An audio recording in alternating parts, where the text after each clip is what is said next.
welcome you to the summit.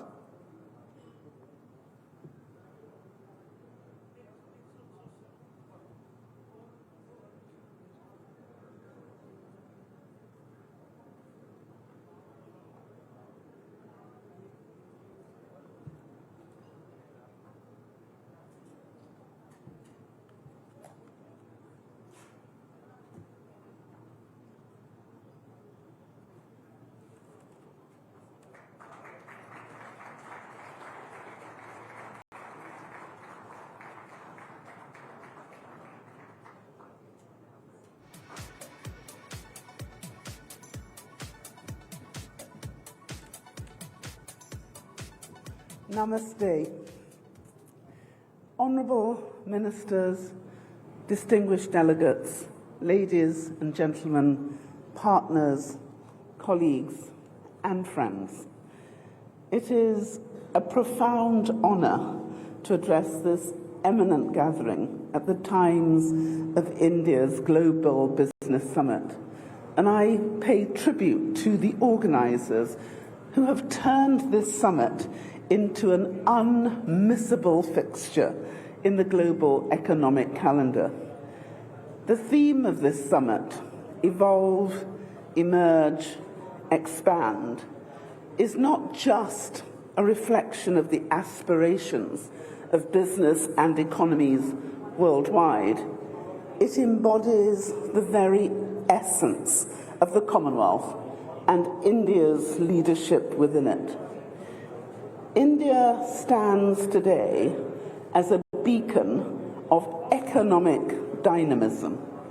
The IMF calculates India's GDP at more than $4.2 trillion, growing faster than any other country in the world. India's strides in technology, digital infrastructure, and sustainable development have set new global benchmarks. Initiatives like Digital India and Make in India have not but have also positioned India as a global powerhouse of innovation and manufacturing, which the Commonwealth has been able to showcase to the world. The entrepreneurial spirit of India's youth is particularly inspiring. I had an opportunity this morning to meet with many of our youth network leaders, and they are extraordinary.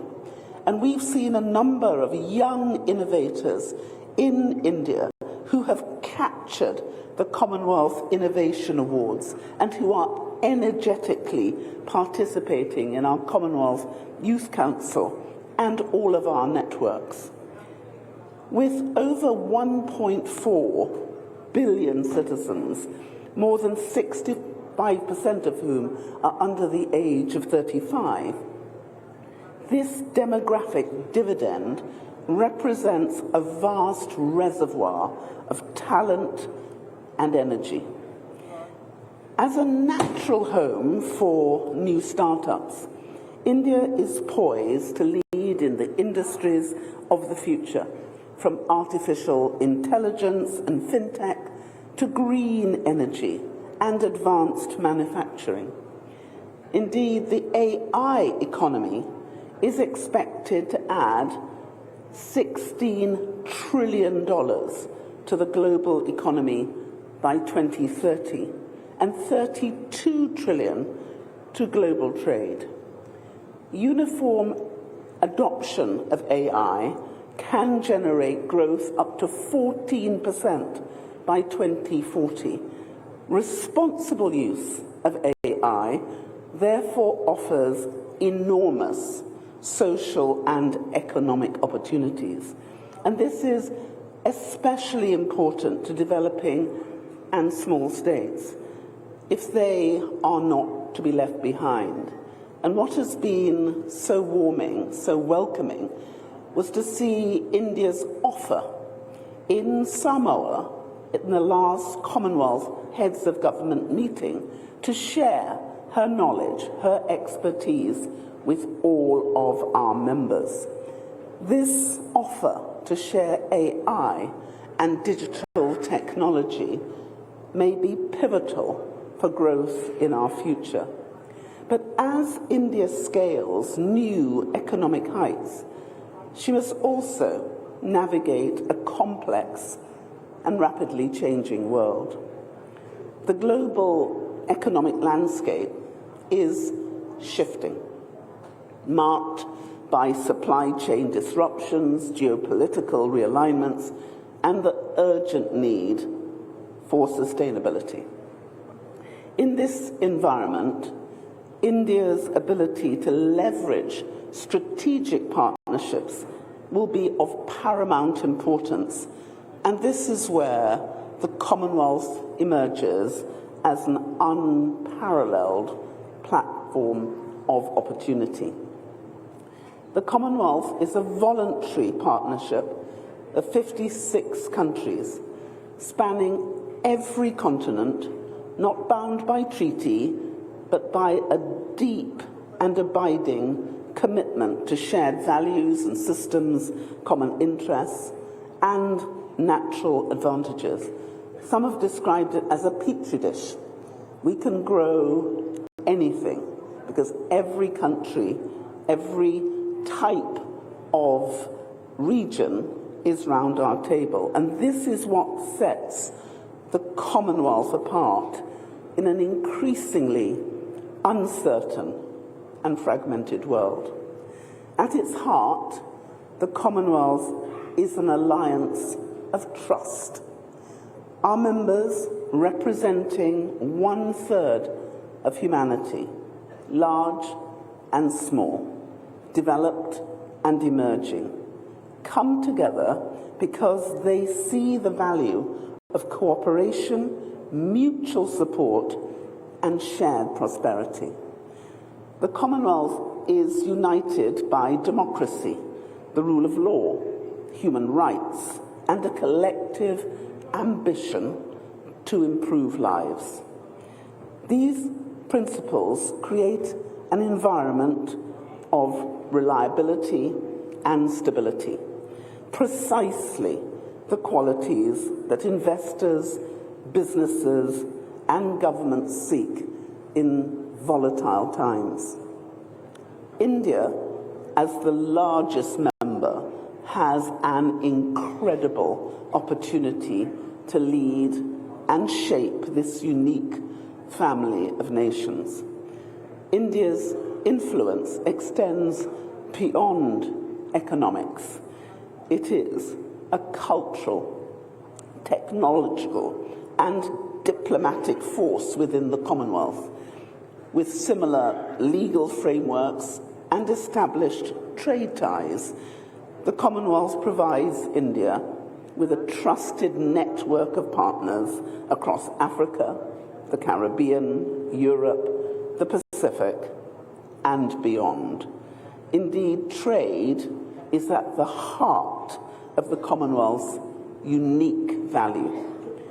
We are not a formal trading bloc, but the Commonwealth's advantage, which includes the 21% lower cost of trade between Commonwealth countries due to a shared language, legal systems, and business practices, is a reservoir of economic potential.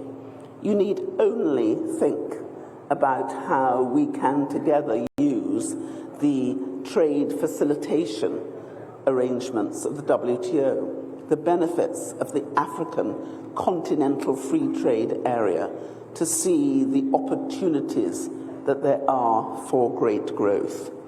Intra-Commonwealth investment has nearly quadrupled since I became Secretary General, and intra-Commonwealth trade is projected to reach 2 trillion by 2030, 1 trillion by next year. And for Indian businesses, this means new markets, easier trade routes, and seamless investment opportunities. For the Indian people and all the people of our beloved Commonwealth, This means greater prosperity, shared more equally, and outdated, entrenched global imbalances overcome. India is already a key driver of Commonwealth trade, from pharmaceuticals to digital services, from sustainable energy to financial technology. Indian enterprises are shaping the economic trajectory of our family of nations. But there is so much more that can be done. Strengthening trade agreements, reducing barriers, and enhancing connectivity through infrastructure and digital corridors will follow and allow India to further capitalize on this advantage. We only need to think about what the Commonwealth has just achieved as a result of our creation of a framework model law for virtual assets, something which others have been struggling to do, but the Commonwealth achieved through our law ministers' meeting that took place in Zanzibar. In today's world, where geopolitical tensions are rising and economic shocks are frequent, resilience is key. And the Commonwealth's diverse membership from the fast-growing economies of Asia and Africa to the small island states of the Caribbean and Pacific offers a built-in mechanism for collective problem-solving and risk mitigation. No other major power in the world has this advantage. The Commonwealth Climate Finance Access Hub, just to take one example, has been instrumental in helping vulnerable nations access funding to combat climate change. With just 8.5 million USD investment, it has already unlocked more than 460 million in vital resources, with another 500 million in the pipeline. India's leadership in renewable energy and its commitment to the International Solar Alliance align perfectly with the Commonwealth's sustainable goals. Similarly, the Commonwealth's Blue Charter is driving ocean conservation efforts, an area where India's expertise in marine economy and coastal resilience can be a game changer. India's emergence as a global leader has been achieved in parallel with Commonwealth's own transformation. Since I took office as Secretary General in 2016, we have undertaken a journey of reform, modernization, and delivery. The Commonwealth has become more agile, more responsive, not only to its members, but more focused on tangible results. And we've streamlined our operations, enhanced transparency, and focused on driving investment, development, and resilience across all our member states. Our efforts have really yielded concrete successes: increased support for small states, advancements in gender equality, expanded youth empowerment programs, and stronger trade facilitation. India has been a key partner in all these achievements, reinforcing its role as a leader in shaping the Commonwealth's future. Together, we have built the strongest platform for our future success.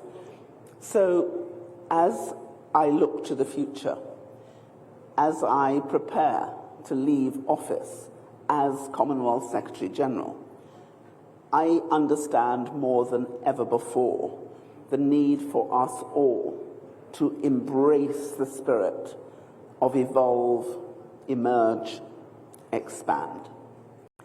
So let us evolve by embracing innovation and adaptability.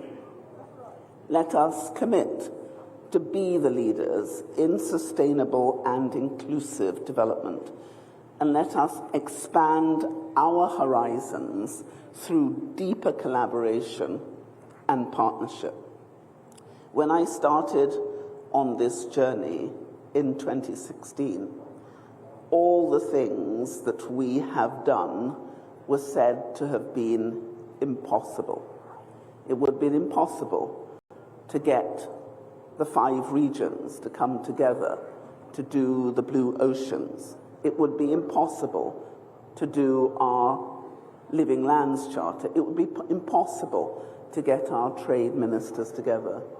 We have, as Nelson Mandela said, made it clear that the impossible is only impossible until it's done. India has the power to help shape the world to come, and she has an incredible role to play in the Commonwealth, not just as a member, but as a driving force for its future. By harnessing the opportunities within our unique partnership, India can forge a future for herself and her citizens which is prosperous, equitable, and resilient. And in doing so, she can further strengthen a Commonwealth family which is uniquely positioned to thrive in the 21st century, setting a blueprint for global cooperation, economic growth, and social progress. We are facing a technological revolution which has never been seen before. Many feel frightened by it.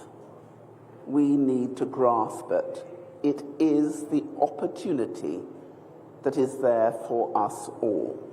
And I hope that the Commonwealth will be seen as the ideal platform, the partner of choice to make those sustainable development goals no longer a dream, but a reality. And I thank you.